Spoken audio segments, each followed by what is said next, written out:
कीड़ी नगरा सींचने की कहानी। एक गांव में एक बुढ़िया माई रहती थी। उसके 2 बेटे तथा बहू भी थे। बुढ़िया माई भगवान श्री हरि विष्णु की परम भक्त थी। अपना जीवन दान धर्म पुण्य कार्य कर्मों में लगाती थी। परंतु बुढ़िया माई कभी भी मंदिर और सत्संग में वह तीर्थ स्थानों पर नहीं जाती थी। एक बार गांव में भागवत कथा हो रही थी।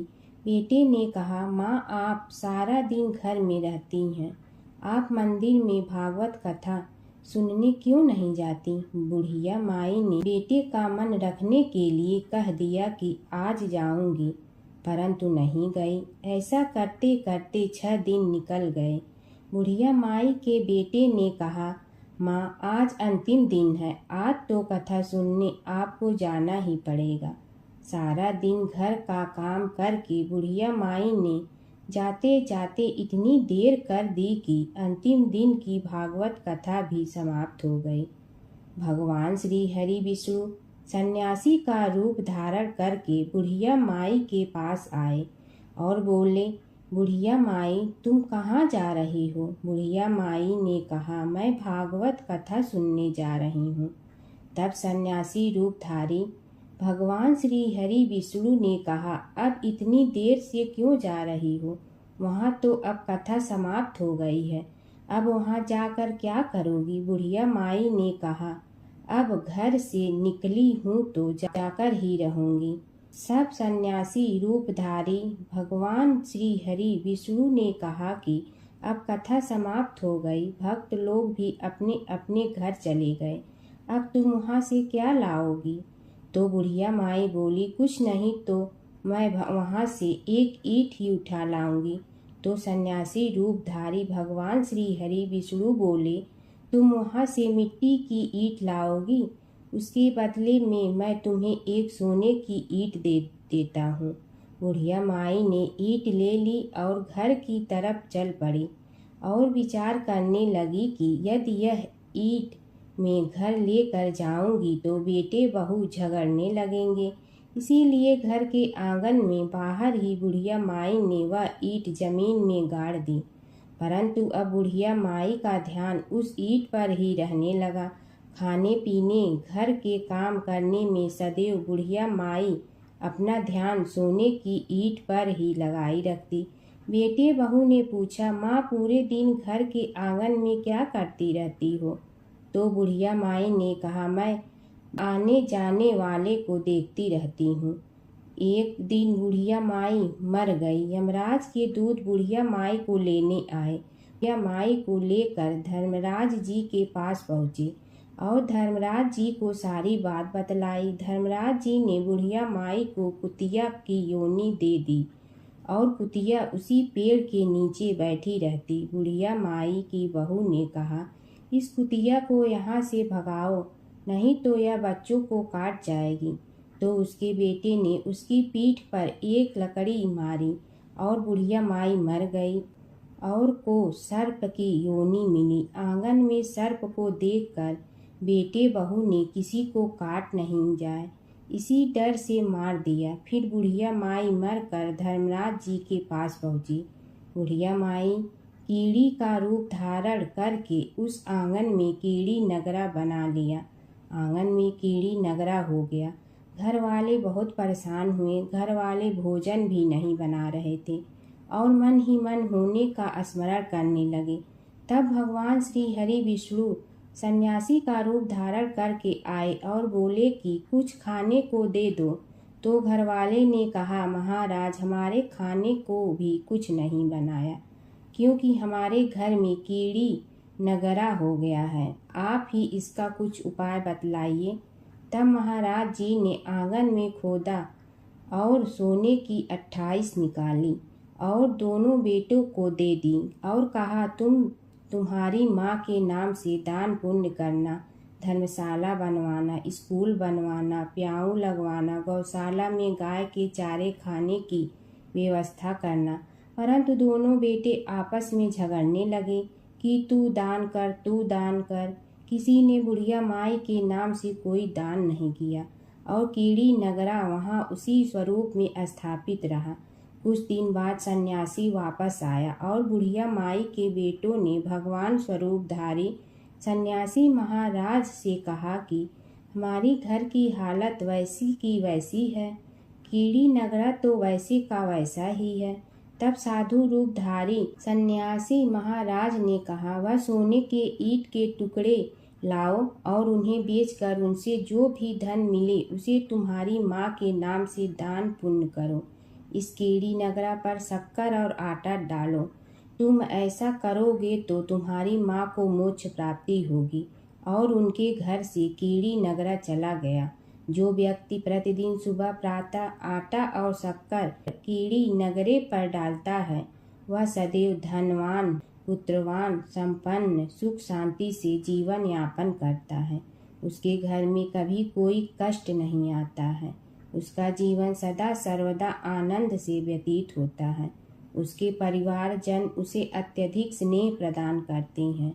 कीड़ी नगरा प्रतिदिन सींचने से जुड़ी नगरी की कहानी सुनने से, दान पुण्य व धर्म कार्यों में रुचि लगाने से जीवन उत्तम हो जाता है। धर्मराज जी की कथा। दो सेठानियाँ थी। एक के घर में धन बहुत था पर वह कंजूस थी। दूसरी के पास धन थोड़ा कम था पर मन से वह बहुत अमीर थी।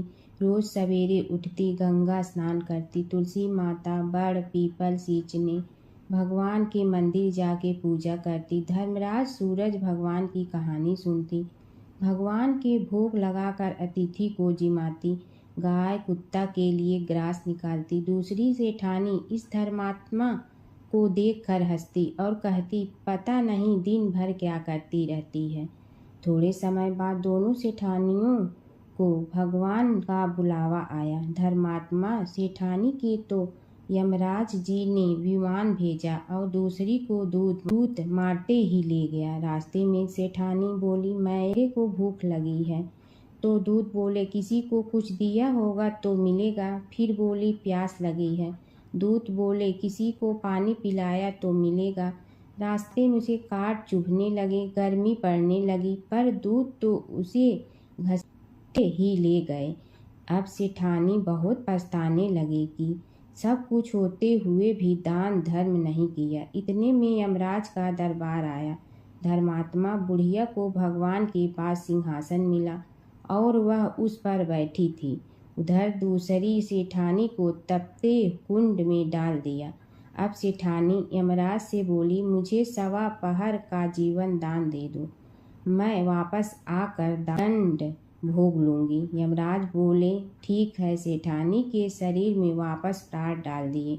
संसार में आते ही पंडितों को बुलाकर सेठानी ने धर्मराज की कथा सुनी, सब तरह से धर्म किया। इतने में समय पूरा हो गया। अब की बार विमान आया। 1.25 पहर के दान धर्म से सेठानी को स्वर्ग मिला। धर्मराज जी की परम भक्त पोपा बाई की कथा। एक गांव में एक पोपा बाई रहती थी। जब वह 5 साल की थी तभी से वह नियम से धर्मराज जी व्रत की कथा सुनती थी और व्रत करती थी। एक दिन उसने अपने भाई व भाभी से कहा कि मैं शादी नहीं करूंगी। अब मैं अपना समय भगवान की पूजा अर्चना में ही बिताना चाहती हूँ। इसलिए मेरी झोपड़ी गांव के बाहर बनवा दो और गांव में सबको कह दो कि वह अपनी गाय व बछड़ों को मेरे यहाँ ही घास भूस चरने को भेज दो और जिसकी भी इच्छा हो, श्रद्धा हो, मुझे खाना भिजवा दो।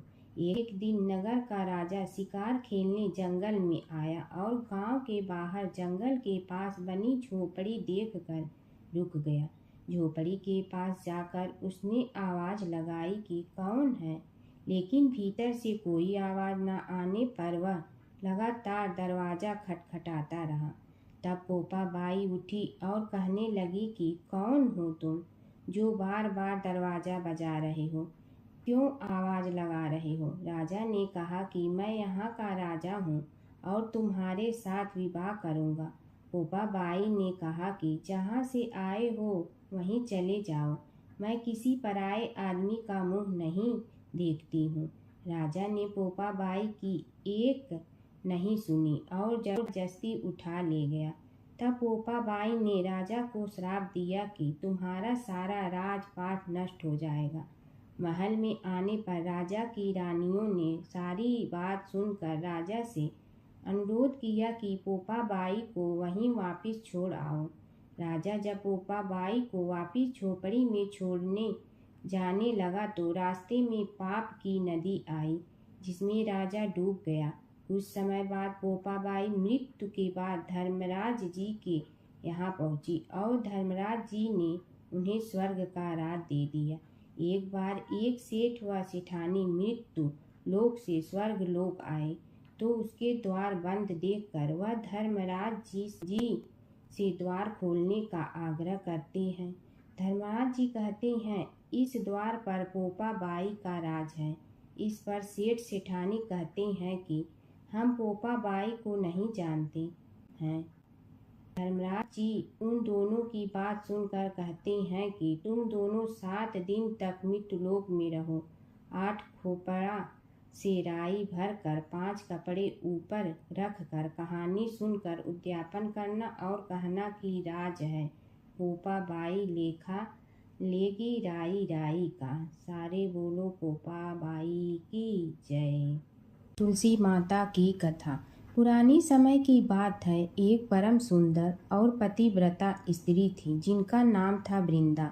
वे भगवान विष्णु की परम भक्त थी और उनका विवाह राक्षस राजा जलंधर से हुआ था। जलंधर बहुत शक्तिशाली था और उसकी शक्ति का रहस्य था उसकी पत्नी वृंदा की अटूट पतिव्रता धर्म। जब तक वृंदा अपने पति के प्रति सच्ची और समर्पित रही तब तक कोई भी देवता जलंधर को पराजित नहीं कर सकता था। देवताओं ने कई बार प्रयास किया लेकिन जलंधर अजेय रहा। तब सभी देवता भगवान विष्णु के पास गए और उनसे सहायता मांगी। भगवान विष्णु ने एक लीला रची। वे जलंधर का रूप धारण करके वृंदा के सामने प्रकट हुए।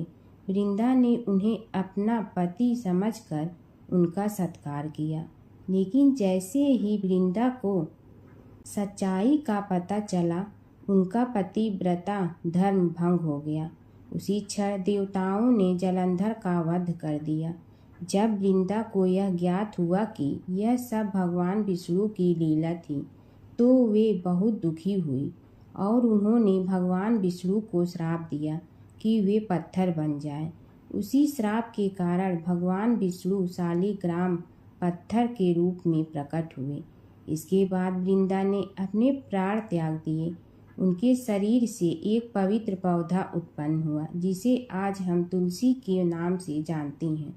तभी से तुलसी को देवी का रूप माना जाता है और उनकी पूजा की जाती है। तुलसी माता को घर में रखने से सुख समृद्धि आती है।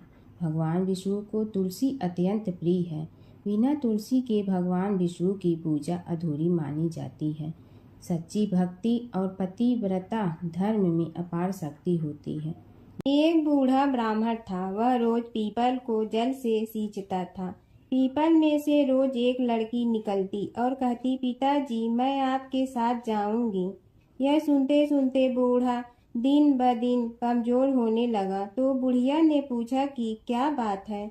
बूढ़ा बोला कि पीपल से एक लड़की निकलती है और कहती है कि वह भी मेरे साथ चलेगी। बुढ़िया बोली कि कल ले आना उस लड़की को जहाँ 6 लड़कियां पहले से ही हमारे घर में है वहाँ 7वीं लड़की और सही। अगले दिन बूढ़ा उस लड़की को घर ले आया। घर लाने के बाद बूढ़ा ब्राह्मण आटा मांगने गया तो उसने पहले दिनों की अपेक्षा आज ज्यादा आटा मिला था। जब बुढ़िया वह आटा छानने लगी तो लड़की ने कहा कि लाओ माँ मैं छान देती हूँ। जब वह आटा छानने बैठी तो परात भर गई। उसके बाद माँ खाना बनाने जाने लगी तो लड़की बोली कि आज रसोई मैं बनाऊंगी। तो बुढ़िया बोली कि ना तेरे हाथ जल जाएंगे, लेकिन लड़की नहीं मानी। वह रसोई में खाना बनाने गई तो उसने तरह तरह के 36 व्यंजन बना डाले और आज सभी ने भर पेट खाना खाया। इससे पहले वह आधा पेट भूखा ही रहते थे। रात हुई तो बुढ़िया का भाई आया और कहने लगा कि दीदी मैं तो खाना खाऊंगा। बुढ़िया परेशान हो गई कि अब खाना कहाँ से लाऊंगी। लड़की ने पूछा कि क्या बात है माँ। उसने कहा कि तेरा मामा आया है और रोटी खाएगा, लेकिन रोटी तो सबने खा ली है, अब उसके लिए कहाँ से लाऊंगी। लड़की बोली कि तू चिंता मत कर माँ, मैं बना दूंगी। और वह रसोई में गई और मामा के लिए 3600 व्यंजन बना दी। मामा ने भरपेट खाया और कहा भी कि ऐसा खाना इससे पहले उसने कभी नहीं खाया है। बुढ़िया ने कहा कि भाई तेरी बावनी भाजी है, उसी ने बनाया है। शाम हुई तो लड़की बोली कि माँ चौका लगा के चौके का दिया जला देना, कोठे में मैं सोऊंगी। बुढ़िया बोली कि ना बेटी तू डर जाएगी, लेकिन वह बोली कि ना माँ मैं नहीं डरूंगी, मैं अंदर कोठे में ही सोऊंगी। वह कोठे में ही जाकर सो गई। आधी रात को लड़की उठी और चारों ओर आंख मारी तो धन ही धन हो गया। वह बाहर जाने लगी तो एक बूढ़ा ब्राह्मण सो रहा था। उसने देखा तो कहा कि बेटी तू कहाँ चली। लड़की बोली कि मैं तो दरिद्रता दूर करने आई थी, अगर तुम्हें दूर करवानी है तो करवा लो। उसने बूढ़े के घर में भी आँख से देखा तो चारों ओर धन ही धन हो गया। सुबह सवेरे सब उठे तो लड़की को ना पाकर उसे ढूंढने लगे कि पावनी बेटी कहाँ चली गई। बूढ़ा ब्राह्मण बोला कि वह तो लक्ष्मी माता थी, जो तुम्हारे साथ मेरी दरिद्रता भी दूर कर गई। हे लक्ष्मी माता, जैसे आपने उनकी दरिद्रता दूर की वैसे ही सबकी करना। एक नगर में एक ब्राह्मण दंपति रहते थे। वे दोनों प्रतिदिन 7 कोस दूर गंगा और यमुना नदी में स्नान करने जाते थे। इतनी दूर आने जाने से ब्राह्मण की पत्नी थक जाती थी। एक दिन उसने अपने पति से कहा कि हमारा एक पुत्र होता तो कितना अच्छा रहता। पुत्र के बहू आती तो हमें घर वापस जाने पर खाना बना हुआ मिलता और बहू घर का काम भी कर देती। अपनी पत्नी की बात सुनकर ब्राह्मण ने कहा कि तूने बात तो सही कही है, चल मैं तेरे लिए बहू ला ही देती हूँ। ब्राह्मण ने कहा कि एक पोटली में आटा डालकर कुछ मोहरे रख दे। ब्राह्मण के कहे अनुसार उसने पोटली बांध कर दे दी। पोटली लेकर ब्राह्मण चला गया। ब्राह्मण सफ़र के दौरान यमुना के किनारे बहुत ही सुंदर लड़कियां दिखाई दी। वे रेत में घर बनाकर खेल रही थीं। उनमें से एक लड़की ने कहा कि मैं अपना घर नहीं बिगाड़ूंगी, मुझे तो रहने के लिए एक घर चाहिए। लड़की की बात सुनकर ब्राह्मण मन ही मन सोचने लगा कि बहू बनाने के लिए यही लड़की उचित है। जब वह लड़की जाने लगी तो ब्राह्मण भी उसके पीछे पीछे उसके घर तक चला गया। वहां जाकर ब्राह्मण ने उस लड़की से कहा, बेटी किसी के घर खाना नहीं खाता, मैं अपने साथ आटा लेकर आया हूँ। तुम अपनी माता से पूछो कि क्या वह मेरे लिए आटा छान कर 4 रोटी बना देंगी। यदि वह मेरा आटा छान कर रोटी बनाएंगी तो ही मैं रोटी खा लूँगा। लड़की ने जाकर अपनी माँ को ये सारी बात बताई। माँ ने कहा, उचित है, जाकर ब्राह्मण देव से कह दो कि वह अपना आटा दे, मैं रोटी बना दूंगी। जब वह आटा छानने लगी तो आटे में से मोहरे निकली। वह सोचने लगी कि जिसके आटे में इतनी मोहरे हैं उसके घर में कितनी मोहरे होंगी। जब ब्राह्मण खाना खाने बैठा तो लड़की की माँ ने उस ब्राह्मण से पूछा, क्या आपका कोई लड़का है और क्या आप उस लड़के की सगाई करने जा रहे हो। यह सुनकर ब्राह्मण ने कहा कि मेरे लड़का तो काशी में पढ़ने गया हुआ है, लेकिन यदि तुम कहो तो खाड़ कटोरे से विवाह करके तेरी बेटी को अपने साथ ले जाऊं। लड़की की माँ ने कहा, ठीक है ब्राह्मण देव। इस पर लड़की की माँ ने लड़की की खाट कटोरे से शादी करके ब्राह्मण के साथ भेज दिया। ब्राह्मण ने घर आकर कहा, रामू की माँ, दरवाज़ा खोल कर देख, मैं तेरे लिए बहू लेकर आया हूँ। ब्राह्मण की पत्नी भीतर से ही बोली, हमारे तो कोई बेटा बेटी नहीं है, तो बहू कहाँ से आए। दुनिया ताने मारती थी, अब आप भी मारने लगे। ब्राह्मण ने कहा, तू दरवाज़ा खोल कर तो देख। जब ब्रह्माणी ने दरवाज़ा खोला तो सामने बहू को खड़ी देखा। उसने बहू का स्वागत किया और आदर सत्कार से अंदर ले गई। अब जब ब्राह्मण अपनी पत्नी के साथ नदी स्नान करने जाता तो पीछे से बहू घर का सारा काम करके और खाना बना कर रखती थी। वह उनके कपड़े धोती और रात को हाथ पैर भी दबाती थी। इस तरह बहुत दिन बीत गए।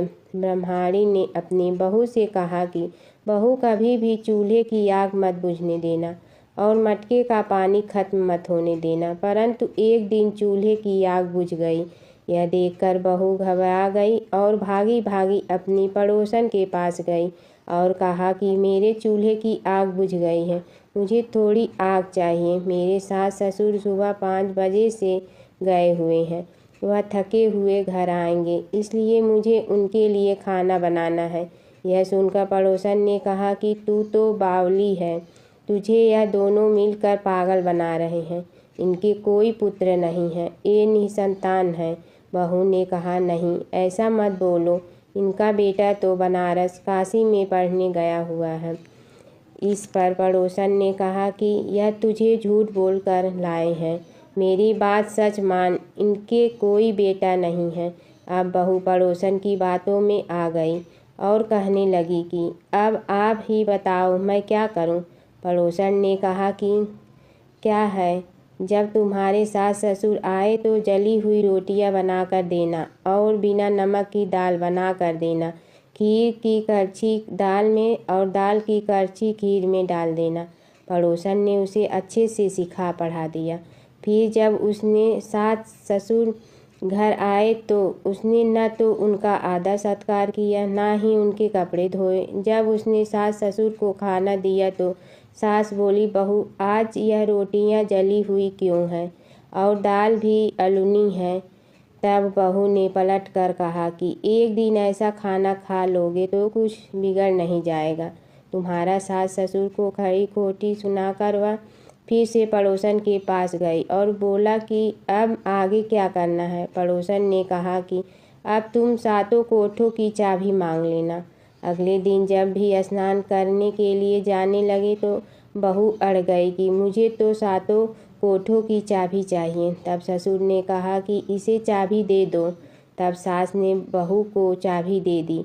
सास ससुर के जाने के बाद जब बहू ने दरवाजे खोले तो देखा कि किसी में अन्न भरा है, किसी में धन भरा है और किसी कोठे में बर्तन पड़े हैं। जब उसने सबसे ऊपर का 7वां कोठा खोला तो देखा कि शिव जी, पार्वती माता, लक्ष्मी, गणेश जी, पीपल पथवारी, कार्तिक के ठाकुर, राई, दामोदर, तुलसी जी का बिड़वा, गंगा यमुना और 33 कोटि देवी देवता विराजमान है। वहीं पर एक लड़का चंदन की चौकी पर बैठा माला जप रहा है। यह सब देखकर उसने लड़के से पूछा कि तुम कौन हो। तब लड़का बोला कि मैं तेरा पति हूँ, अभी दरवाज़ा बंद कर दे, जब मेरे माता पिता आएंगे तब दरवाज़ा खोलना। यह सब देखकर बहू बहुत खुश हुई और 16 श्रृंगार कर सुंदर वस्त्र पहनकर अपने सास ससुर का इंतजार करने लगी। उसने अपने सास ससुर के लिए अच्छे अच्छे पकवान बनाए। जब उसके सास ससुर घर पर आए तो उसने उनका आदर सत्कार किया और प्रेम पूर्वक खाना खिलाया और हाथ पैर दबाने लगी। पैर दबाते दबाते बहू ने कहा कि माँ, आप इतनी दूर गंगा यमुना स्नान करने के लिए जाती हो तो आप थक जाती हो, इसलिए आप घर पर ही स्नान क्यों नहीं कर लेती। यह सुनकर सास कहने लगी कि बेटी, गंगा यमुना घर पर तो नहीं बहती हैं। तब उसने कहा, हाँ माँ जी, बहती हैं, चलो मैं आपको दिखाती हूँ। जब बहू ने 7वां कोठा खोल कर दिखाया तो उसमें शिव जी, पार्वती जी, गणेश जी, लक्ष्मी जी, पीपल पथवारी, कार्तिक के ठाकुर, राई, दामोदर, तुलसी जी का बिड़वा, गंगा यमुना बह रही थी और 33 कोटि देवी देवता विराजमान हैं। वहीं चौकी पर बैठा एक लड़का माला जप रहा है।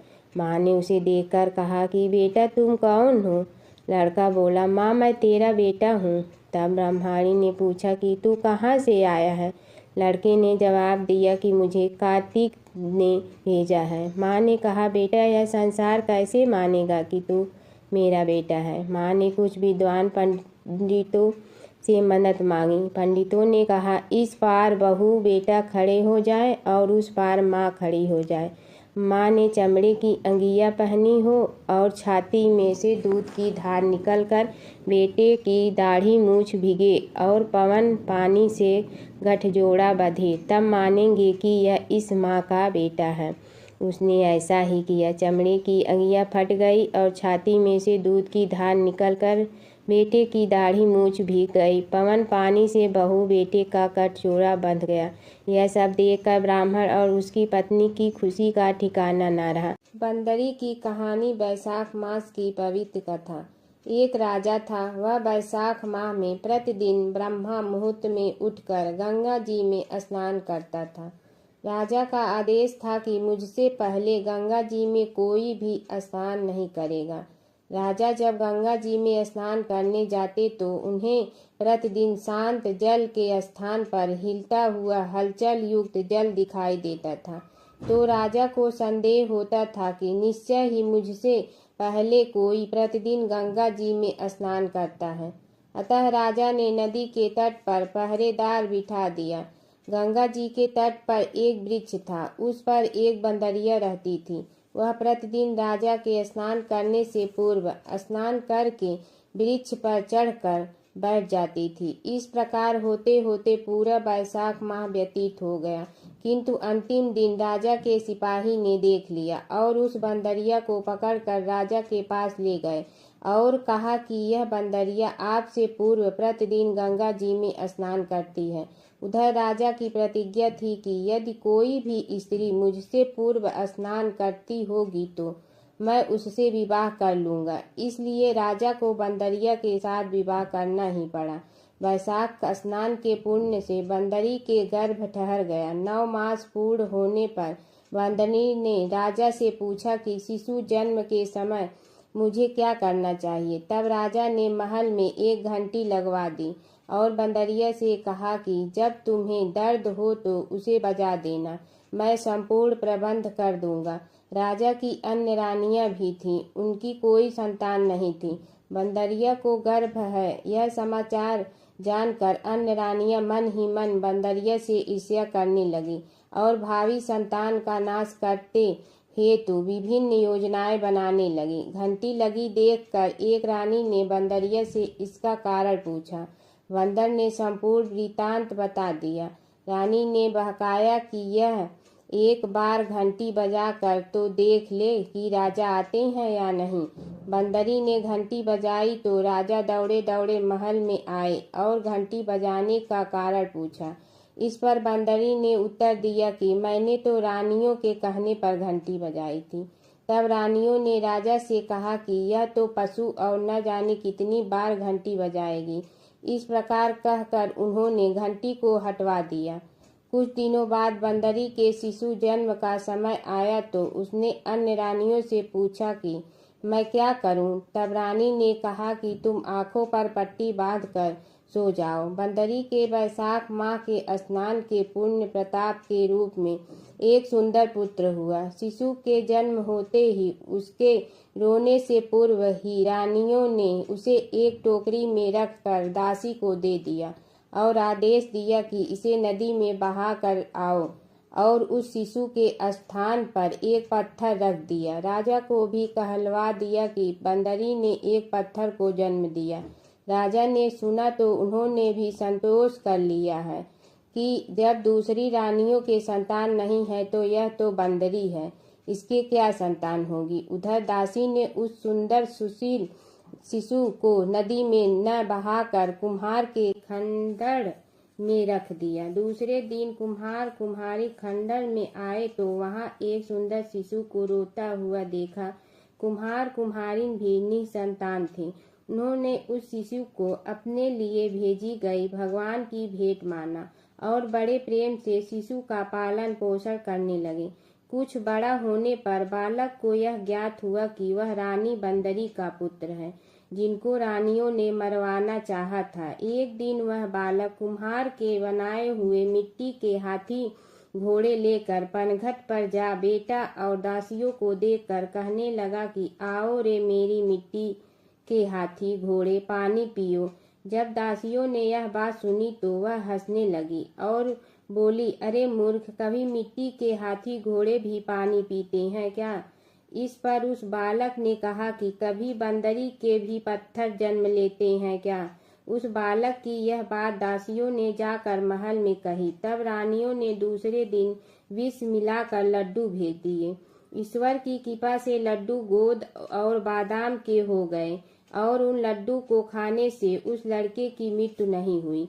यह समाचार दासी ने रानी को कहा और रानी ने राजा से कहकर कुम्हार को देश से निकलवा दिया। कुम्हार वन में रहने लगा। तत्पश्चात अगले वर्ष चित्र माह में माता गण गौर के पूजन का दिन आया तो वह बंदरी का पुत्र 108 करवे और 108 गोली लेकर तथा घड़े में पानी भरकर बगीचे के बाहर बैठ गया। उधर राजा की और साहूकार की पुत्रियां गणगौर बनाने के लिए मिट्टी लेने के लिए आई। तब बगीचे में खेलने और झूलने लगी। इस कारण कुछ समय बाद उन्हें प्यास लगी। तब उन्होंने उस बंदरी के पुत्र से जल पिलाने के लिए कहा तो उस बालक ने उत्तर दिया कि मेरे पास एक गोली है, उसे खाते जाओ और मेरी चारों ओर फेरे लगाती जाओ, तब मैं तुम्हें जल पिलाऊंगा। इस पर पहले तो कन्याओं ने मना किया, किंतु प्यास तीव्र होने के कारण मान गए। इस प्रकार गोली खाने और उस युवक के साथ फेरे लेने से वह गर्भवती हो गई। बाद में जब उनके माता पिता को यह ज्ञात हुआ तो वह सभी कुम्हार के पास आए और संपूर्ण वृत्तांत सुनाया तथा कहा कि तेरे पुत्र ने हमारी कन्याओं से विवाह किया है, अब तुम्हें इन्हें अपने पास रखना होगा। तब कुम्हार ने निर्धन होने के कारण असमर्थता व्यक्त की। 2 कन्याओं की माता पिता ने बहुत सारा धन देकर अपनी कन्याओं को कुम्हार के घर विदा किया और कुमार के घर 108 बहुएं आ गई और कालांतर में उनके 108 ही पोते हो गए। कुम्हार ने समस्त नगरी को भोजन हेतु निमंत्रण दिया और राजा को भी बुलवा दिया। राजा के यहाँ से रानी बंदरी के अतिरिक्त सब भोजन हेतु पधारे। तब राजकुमार राजा की आज्ञा लेकर बंदरी को लेने रथ पालकी लेकर गया और लाकर सभा में सबसे ऊंचे स्वर्ण आसन पर बैठाया। राजकुमार ने अपनी सभी पत्नियों को समझा दिया था कि बंदरी मुझे जन्म देने वाली माता है। एक एक बहू रानी बंदरी के चरण स्पर्श करती गई और एक एक सोने का सिक्का और पोते को गोद में देती गई। जब राजा और अन्य रानियों ने यह सब देखा तो कुम्हार के पुत्र से इसका कारण पूछा। रानियों को तो संदेह होने लगा कि यह अवश्य ही बंदरी का पुत्र है। इसलिए रानी और रूठ कर राजा को कहने लगी कि कुम्हार के पुत्र ने हमारा अपमान किया है और बंदरी का सम्मान किया है, अतः हम लौट कर जा रहे हैं। इधर राजा को पुत्र के जन्म का संपूर्ण रहस्य ज्ञात हो गया, इसलिए उन्होंने रानियों को देश निकाल दिया और अपनी सभी पुत्र वधू एवं पुत्रों को लेकर महल में आया और राजकुमार का राज तिलक हुआ। कुम्हार कुम्हारिन को राजकुमार ने महल में रहने के लिए निवेदन किया, किंतु वह नहीं माने। तब राजा ने उन्हें ढेर सारा धन दे दिया। वैशाख स्नान का इतना महत्व है तो सबको वैशाख स्नान करना चाहिए। बंदरी ने वैशाख स्नान किया तो उसे राजा का राज्य, पुत्र, बहुएं आदि प्राप्त हुई है। ईश्वर जैसे बंदरी को पुण्य मिले, इस प्रकार हमें भी पुण्य देना। गणेश और बुढ़िया माई की कथा। एक बुढ़िया थी, वह बहुत ही गरीब और दृष्टिहीन थी। उसके एक बेटा और बहू थे। वह बुढ़िया सदैव गणेश जी की पूजा किया करती थी। एक दिन गणेश जी प्रकट होकर उस बुढ़िया से बोले, बुढ़िया माँ, तू जो चाहे सो मांग ले। बुढ़िया बोली, मुझे तो मांगना नहीं आता, कैसे और क्या मांगूं? तब गणेश जी बोले, अपने बहू बेटे से पूछ कर मांग ले। तब बुढ़िया ने अपने बेटे से कहा, गणेश जी कहते हैं तू कुछ मांग ले, बता मैं क्या मांगूं? पुत्र ने कहा, माँ तू धन मांग ले। बहू से पूछा तो बहू ने कहा, नाती मांग ले। तब बुढ़िया ने सोचा कि ये तो अपने अपने मतलब की बात कर रहे हैं, अतः उस बुढ़िया ने पड़ोसन से पूछा तो उन्होंने कहा, बुढ़िया, तू तो थोड़े दिन जियोगी, क्यों तू धन मांगो और क्यों नाती मांगे। तू तो अपनी आँखों की रोशनी मांग ले, जिससे तेरी जिंदगी आराम से कट जाए। इस पर बुढ़िया बोली, यदि आप प्रसन्न है तो मुझे 9 करोड़ की माया दे, निरोगी काया दे, अमर सुहाग दे, आँखों की रोशनी दे, नाती दे, पोता दे और सब परिवार को सुख दे और अंत में मोक्ष दे।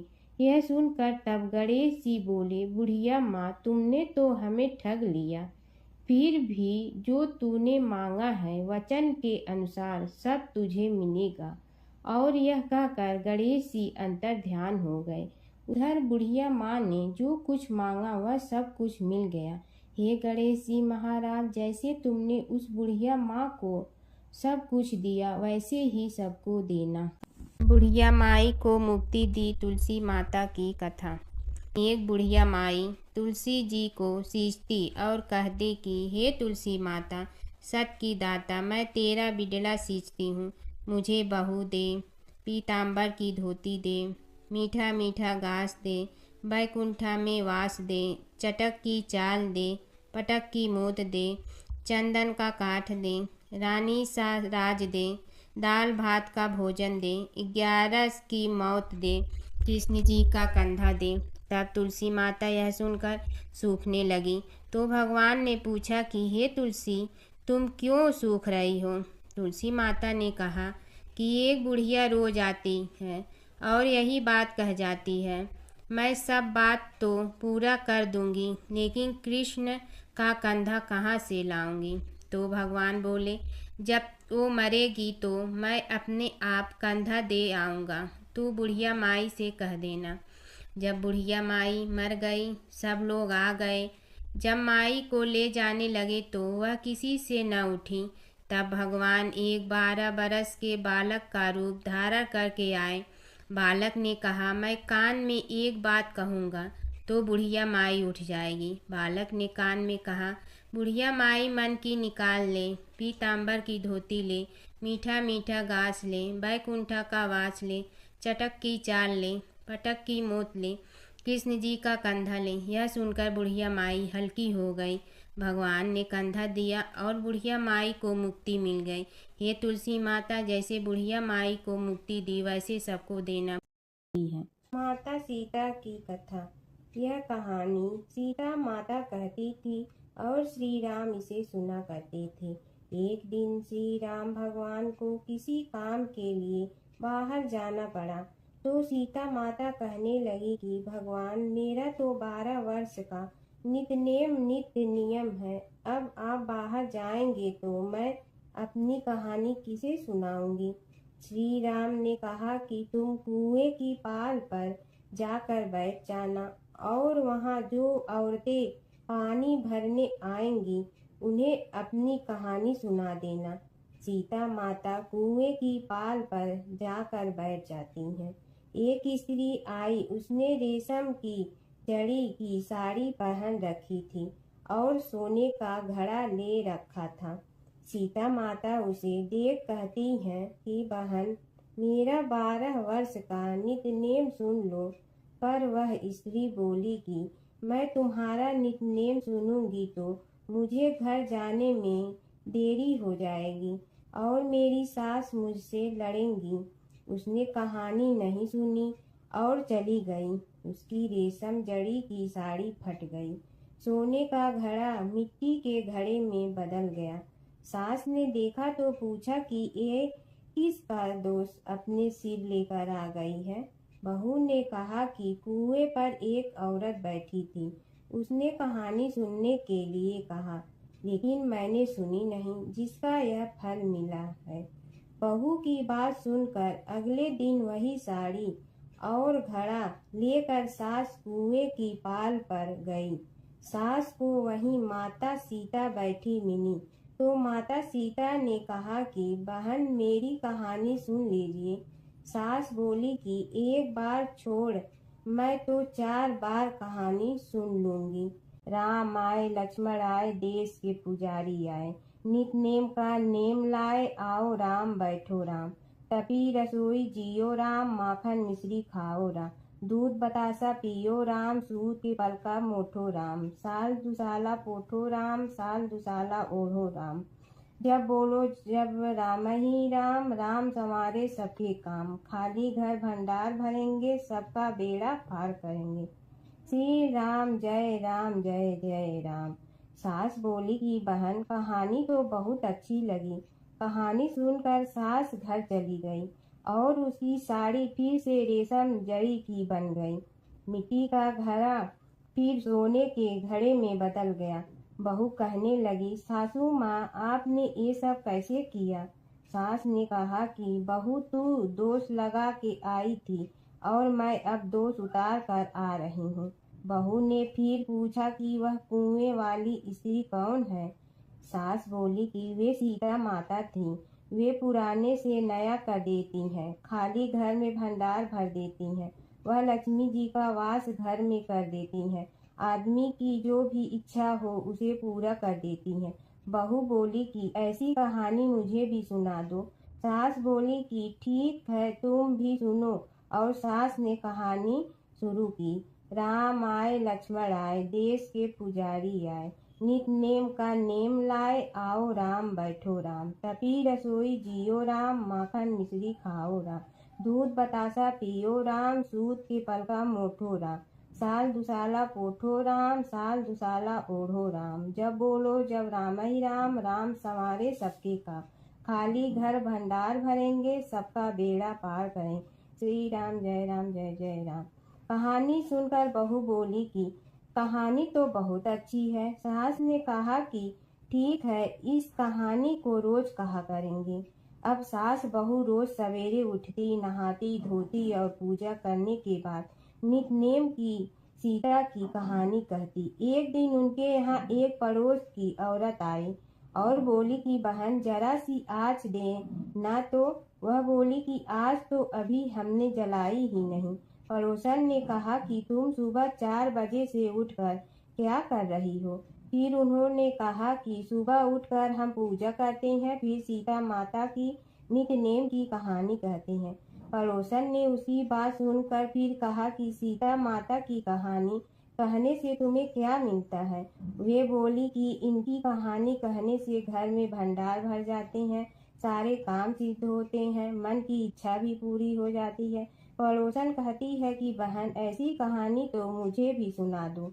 फिर वह बोली कि ठीक है तुम भी यह कहानी सुन लो। राम आए लक्ष्मण आए, देश के पुजारी आए। नित नेम का नेम लाए, आओ राम बैठो राम। सारी कहानी सुनने के बाद पड़ोसन कहने लगी, बहन कहानी तो मुझे बहुत अच्छी लगी। अब वह पड़ोसन भी नित नेम सीता माता की कहानी कहने लगी। कहानी कहने से सीता माता ने पड़ोसन के भी भंडार भर दिए। अब तो पूरे मोहल्ले में नित नेम की कथा चल पड़ी। हर किसी की मनोकामना पूरी होने लगी। हे सीता माता, जैसे आपने उनके भंडार भरे वैसे ही आप हमारे भी भंडार भरना, सबकी भरना, कहानी सुनने वाले के भी और कहानी कहने वाले के भी। एक समय की बात है कि विष्णु भगवान का विवाह लक्ष्मी जी के साथ निश्चित हो गया। विवाह की तैयारी होने लगी। सभी देवताओं को निमंत्रण भेजे गए, परंतु गणेश जी को निमंत्रण नहीं दिया। कारण जो भी रहा हो, अब भगवान विष्णु की बारात जाने का समय आ गया। सभी देवता अपनी पत्नियों के साथ विवाह समारोह में आए। उन सब ने देखा कि गणेश जी कहीं दिखाई नहीं दे रहे हैं। तब वे आपस में चर्चा करने लगे कि क्या गणेश जी को कोई न्योता नहीं दिया है या स्वयं गणेश जी ही नहीं आए हैं। सभी को इस बात पर आश्चर्य होने लगा। तभी सब ने विचार किया कि विष्णु भगवान से ही इसका कारण पूछा जाए। विष्णु भगवान से पूछने पर उन्होंने कहा कि हमने गणेश जी के पिता भोलेनाथ महादेव को न्योता भेजा है। यदि गणेश जी अपने पिता के साथ आना चाहते हैं तो आ जाते, अलग से न्योता देने की कोई आवश्यकता भी नहीं थी। दूसरी बात यह है कि उनको 1.25 मन मूंग, 1.25 मन चावल, 1.25 मन घी और 1.25 मन लड्डू का भोजन दिन भर में चाहिए। यदि गणेश जी नहीं आएंगे तो कोई बात नहीं, दूसरे के घर जाकर इतना सारा खाना पीना अच्छा भी नहीं लगता। इतनी वार्ता कर ही रहे थे कि किसी एक ने सुझाव दिया, यदि गणेश जी आ भी जाए तो उनके द्वारपाल बनाकर बैठा देंगे कि आप घर की याद रखना। आप तो चूहे पर बैठकर धीरे धीरे चलोगे तो बारात से बहुत पीछे रह जाओगे। यह सुझाव भी सबको पसंद आ गया तो विष्णु भगवान ने भी अपनी सहमति दे दी। होना क्या था कि इतने में गणेश जी वहां आ पहुंचे और उन्हें समझा बुझा कर घर की रखवाली करने बैठा दिया गया। बारात चल रही थी तब नारद जी ने देखा कि गणेश जी तो दरवाजे पर ही बैठे हुए हैं, तो वे गणेश जी के पास गए और रुकने का कारण पूछा। गणेश जी कहने लगे कि विष्णु भगवान ने मेरा बहुत अपमान किया है। नारद जी ने कहने लगे कि अपनी मूसक देना को आगे भेज दे तो वह रास्ता खोद देगी, जिससे उनके वाहन धरती में धंस जाएंगे। तब आपको सम्मान पूर्वक बुलाना पड़ेगा। अब तो गणेश जी ने अपनी मूसक सेना जल्दी से आगे भेज दी और सेना ने जमीन पोली कर दी। जब बारात वहां से निकली तो रथों के पहिए धरती में धंस गए। लाख कोशिश करे परंतु पहिए नहीं निकले। सभी ने अपने अपने उपाय किए परंतु पहिए तो नहीं निकले, बल्कि जगह जगह से टूट गए। किसी की समझ में नहीं आ रहा था कि अब क्या किया जाए। तब तो नारद जी ने कहा, आप लोगों ने गणेश जी का अपमान करके अच्छा नहीं किया। यदि उन्हें मना कर लाया जाए तो आपका कार्य सिद्ध हो सकता है और यह संकट टल सकता है। शंकर भगवान ने अपने दूत नंदी को भेजा और वे गणेश जी को लेकर आए। गणेश जी का आदर सम्मान के साथ पूजन किया। तब कहीं रथ के पहिए निकले। अब रथ के पहिए निकल के परंतु टूट फूट गए तो उन्हें सुधारे गए।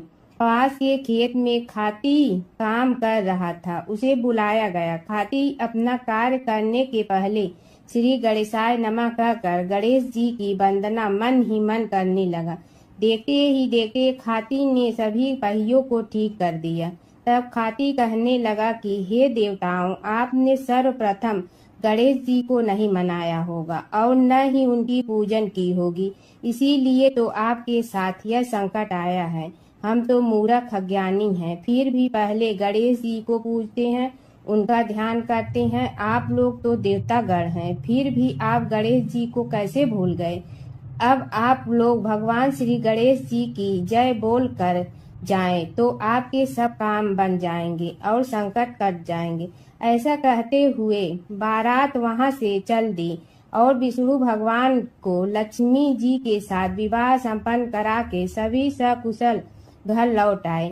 हे गणेश जी महाराज, आपने विष्णु को जैसे कारज सारियो ऐसे कारज सबको सिद्ध कर जो। बोलो गजानन भगवान की जय।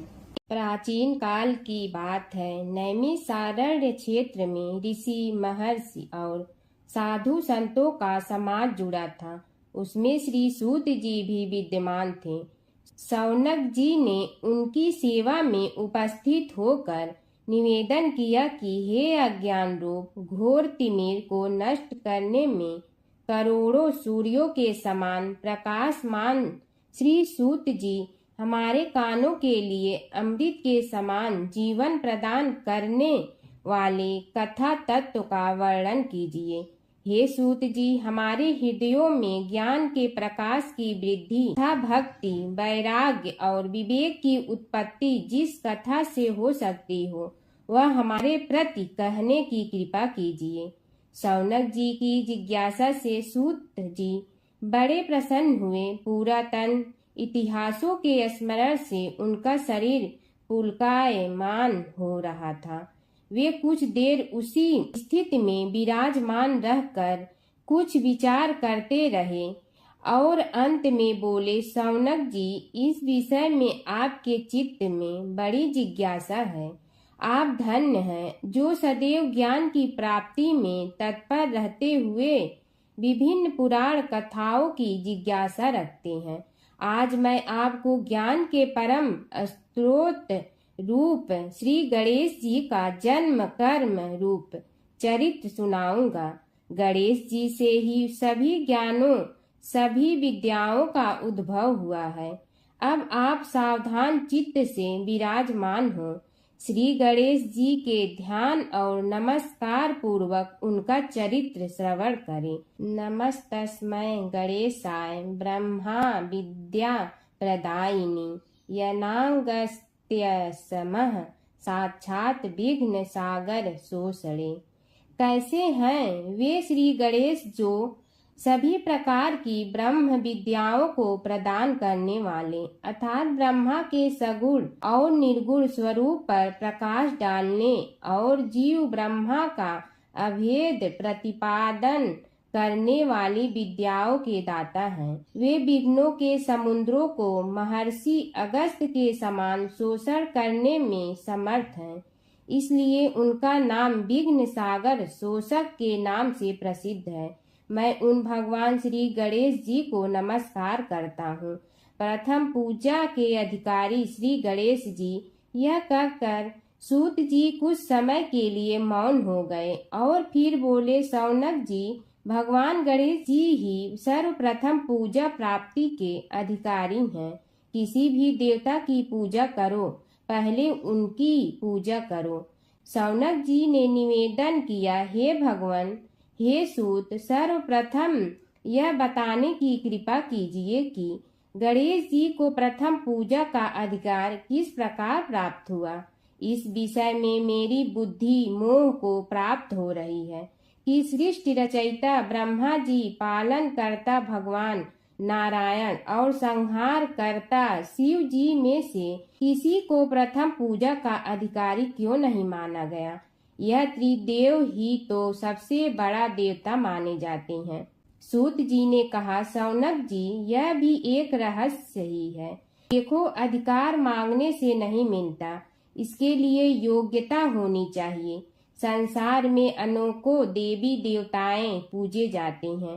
पहले जो जिसका इष्ट देव होता है वह उसी की पूजा किया करता है। इससे बड़े देवताओं के महत्व में कमी आने की आशंका उत्पन्न हो गई। इस कारण देवताओं में परस्पर विवाद होने लगा। वे उसका निर्णय प्राप्त करने के लिए शिव जी के पास पहुँचे और प्रणाम करके पूछने लगे, प्रभु, हम सब में प्रथम पूजा का अधिकारी कौन है। शिव जी सोचने लगे कि किसे प्रथम पूजा का अधिकारी माने। तभी उन्हें एक युक्ति सूझी। बोले, देवगण, इसका निपटारा बातों से नहीं तथ्यों से होगा। इसके लिए एक प्रतियोगिता रखनी होगी, शिव की परिक्रमा करने की प्रतियोगिता। देवगण उनका मुख देखने लगे, शंकित हृदय से सोचने लगे कि कैसी प्रतियोगिता रहेगी। यह शिव जी ने उनके मन के भाव ताड़ लिए, इसलिए सांत्वना भरे शब्दों में बोले, घबराओ मत, कोई कठिन परीक्षा नहीं ली जाएगी। बस इतना ही कि सभी अपने अपने वाहनों पर चढ़कर संसार की परिक्रमा करो और फिर यहाँ लौट आओ। जो पहले लौटेगा वही सर्वप्रथम पूजा का अधिकारी होगा। अब क्या देर थी, सभी अपने अपने वाहन पर चढ़कर दौड़ पड़े। किसी का वाहन गजराज था तो किसी का सिंह, किसी का भैंसा तो किसी का मृग, किसी का हंस तो किसी का उल्लू, किसी का अश्व तो किसी का श्वान। अभिप्राय यह है कि वाहनों को विविधता के दर्शन उस समय जितने भले प्रकार से हो सकते थे उतने अन्य समय में नहीं। सबसे गया बीता वाहन गणेश जी का था मूषक, उससे चूहा भी कहते हैं। ऐसे वाहन के बल भरोसे इस प्रतियोगिता में सफल होना तो क्या, सम्मिलित होना भी हास्यास्पद है।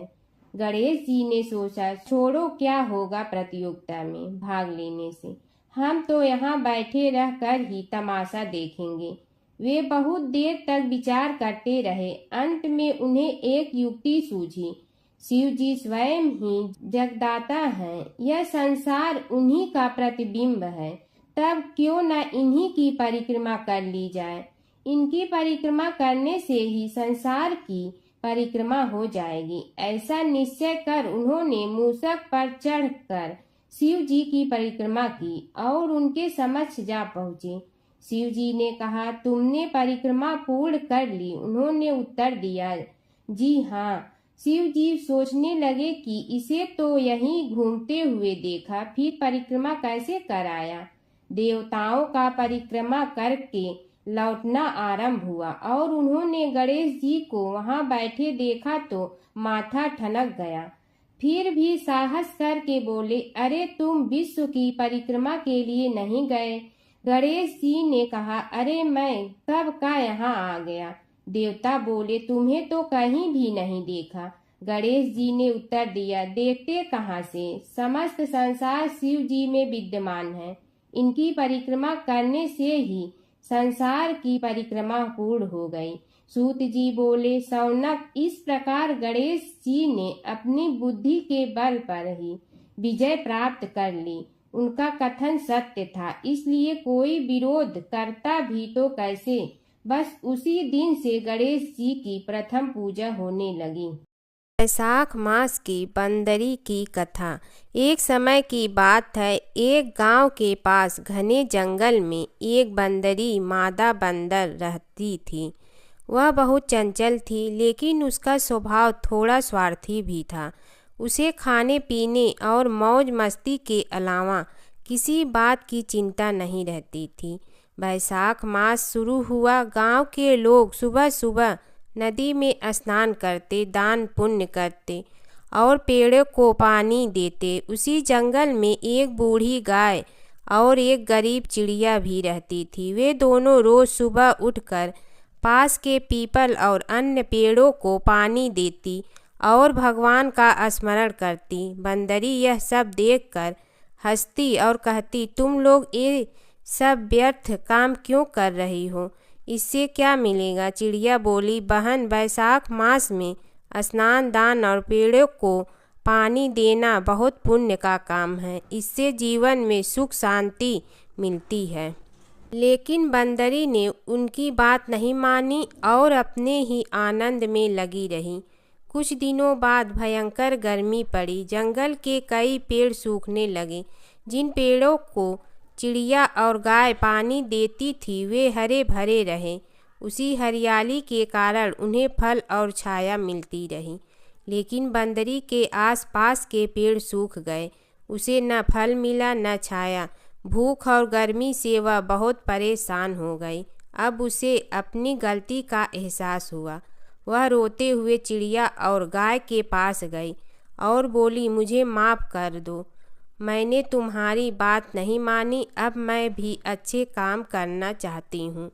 चिड़िया और गाय ने उसे समझाया, कोई बात नहीं, देर से ही सही, लेकिन सही रास्ते पर आना ही सबसे बड़ी बात है। उस दिन से बंदरी भी रोज़ सुबह उठकर स्नान करने लगी, पेड़ों को पानी देने लगी और भगवान का नाम जपने लगी। धीरे धीरे उसका जीवन भी सुधर गया। उसे भोजन, छाया और मन की शांति मिलने लगी।